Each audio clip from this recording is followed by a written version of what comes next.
저는 지금 공주 마곡사 5층 석탑에 설치된 비계 위에 올라와 있습니다. 제가 이 동영상을 공개하는 이유는 앞으로 많은 연구자들이 마곡사 5층 석탑에 대한 관심과 연구가 더 이루어지기를 기대하기 때문입니다. 어쨌든 최상층의 모습을 지금 보고 계신데요. 5층 옥회석이 심하게 파손되어 있음을 알 수가 있죠. 자연적이든 의도적이든 어떤 파손이 이루어졌음을 알 수가 있습니다. 그리고 5층 옥회석 위에 연화문이 새겨진 넓은 형태의 상륜 받침대가 별도로 마련되어 있죠. 수평이 안 맞아서 지금 별도의 부재들을 활용해서 틈 사이로 수평을 맞추고 있습니다.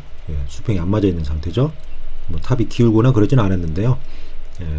안전하게 상륜부를 보존하기 위한 그런 조치라고 할 수가 있는 거죠. 어쨌든 이 하부에 마련된 상륜 받침대가 5층 옥회석보다는 다소 넓게 마련되어 있어서 다소 부조화된 인상을 주고 있습니다. 그래서 이러한 부분 때문에 이 상륜 받침과 상륜부에 현재 있는 이 금동 보탑이 후대에 새롭게 조성되었다는 그런 견해도 있습니다. 현재 상륜부에 올려진 이 금동 보탑을 풍마동이라고도 합니다. 이거 중국에서 나온 명칭인데요. 구리로 만들어진 어떤 조형물을 바람이 잘 통하는 곳에 두면 오랜 세월 광택이 마치 불처럼 이글거린다. 그래서 멀리서 봐도 잘 보인다. 뭐 이런 의미로 풍마동이라는 별칭을 붙여줬는데요. 바로 이 마곡사 5층 석탑의 금동 보탑도 구리로 만들었고 표면에 금박을 입혔습니다. 그래서 금동 보탑인데 풍마동이라는 별칭을 가지고 있습니다. 크게 세 개의 구성 부분으로 구성되어 있는데요. 뭐 중국의 명칭을 빌린다면 기단부, 탑신부, 그리고 우리는 상륜 받침이라고 하는데요. 평두, 그리고 위쪽에 아주 화려하게 우산처럼 펼쳐져 있는 곳, 이 부분을 산계라고 합니다. 그래서 그게 세 부분으로 구성되어 있죠. 사실은 기단부, 탑신부, 상륜부 이렇게 구성이 되어 있다고 할 수가 있습니다. 지금 이 부분이 가장 화려한 부분이라고 할 수가 있죠. 어떤 장엄의 성격을 가지고 있었다 이렇게 이해를 할 수가 있습니다. 그리고 기단부에는 아주 다양한 문양을 새겼습니다. 뭐 밀교적인 요소가 있는 그런 문양, 그리고 어떤 신성화된 그런 문양, 이런 것들이 함께 어우러져 새겨져 있어서 아주 화려한 문양을 보이고 있고, 평면의 형태도 독특합니다. 그래서 이런 평면을 아자형의 수미단 형식이다 또는 수미자다 이렇게 이야기를 합니다. 우리나라에서 경천사지 10층 석탑이나 원각사지 10층 석탑의 기단부도 바로 이런 기단부 양식을 가지고 있죠. 이런 기단부는 일반적으로 중국의 요나라 이후에 만들어진 조형물에서 많이 적용되었던 거고요. 특히 이런 남아형 불탑이라고 하는데 이런 남아형 불탑의 기단부 양식으로 가장 많이 적용됐습니다. 그래서 원나라 불탑에서 이런 기단부 양식이 많이 적용되었음을 우리가 볼 수가 있습니다. 그래서 중국의 원나라 이후에 만들어진 그리고 불탑들, 그리고 명나라,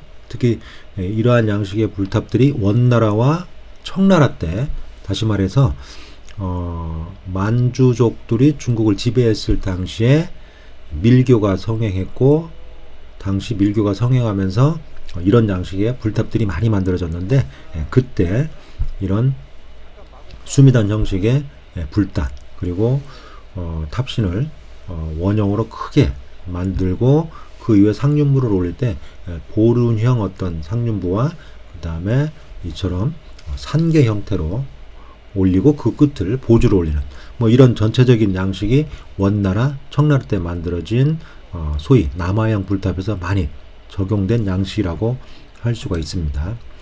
현재 이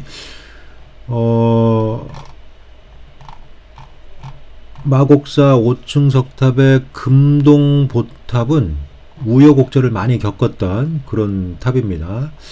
그리고 조선 후기에 이의봉이라고 하는 인물이 있었는데요. 자신의 아버지가 서장관이어서 이휘중이었는데 1760년 11월 달에 사행길에 올랐습니다. 그래서 1761년 4월 달에 돌아왔는데, 돌아올 때까지 한 6개월 정도 보고 느낀 것을 기록으로 남겼는데, 그 기록물이 북원록인데, 그 북원록에 당시 중국의 심양성에 가서 또 심양 주변에서 본 여러 건조물들을 보고 느낌과 그 다음에 본 내용들을 적었는데, 그때 바로 이 마곡사에 남아있는 풍마동을 비교해서 기록한 내용들이 있습니다. 그래서 그때 당시에 이미 많은 사람들에게 이 풍마동이라는 이름으로 알려져 있었음을 알 수가 있습니다. 그리고 해방 이후에 이 풍마동이라고 하는 금동보탑은 여러 번 도난도 있었는데요. 다시 되찾았죠. 우여곡절이 많았습니다. 1948년도에도 한번 도난됐던 걸로 보이고요. 1956년도에도 한번 도난되었던 걸로 보입니다. 그래서 두 번에 걸쳐서 도난이 됐다가 다시 찾았습니다. 그리고 그 이후에 1972년도에 5층 석탑을 전면적으로 해체 수리했고, 그 해체 수리 이후에 이 금동보탑을 이제 상륜부로 올려놨죠. 어쨌든 지금까지 보존이 아주 잘 되고 있습니다. 그리고 원래의 모습을 잘 유지하고 있는 그런 상태라고 할 수가 있죠. 기단부에서 꼭대기까지 아주 잘 유지하고 있습니다. 우리나라에서 아주 보기 드문, 거의 유일한 사례라고 할 수가 있는 바로 금동보탑이라고 할 수가 있죠. 그래서 마곡사 5층 석탑 위에 올려져 있다고 그래서 탑이다 이런 호칭도 가지고 있는데, 이 금동보탑은 제가 판단하기에는 현재 보존 상태가 비교적 양호한데, 최초 조성된 이후 불교를 믿는 신도들이 아주 잘 보존을 했다고 볼 수가 있죠. 그렇지만 상당 부분 마모와 훼손의 흔적도 있습니다. 그래서 오랜 세월의 흔적을 느낄 수가 있죠.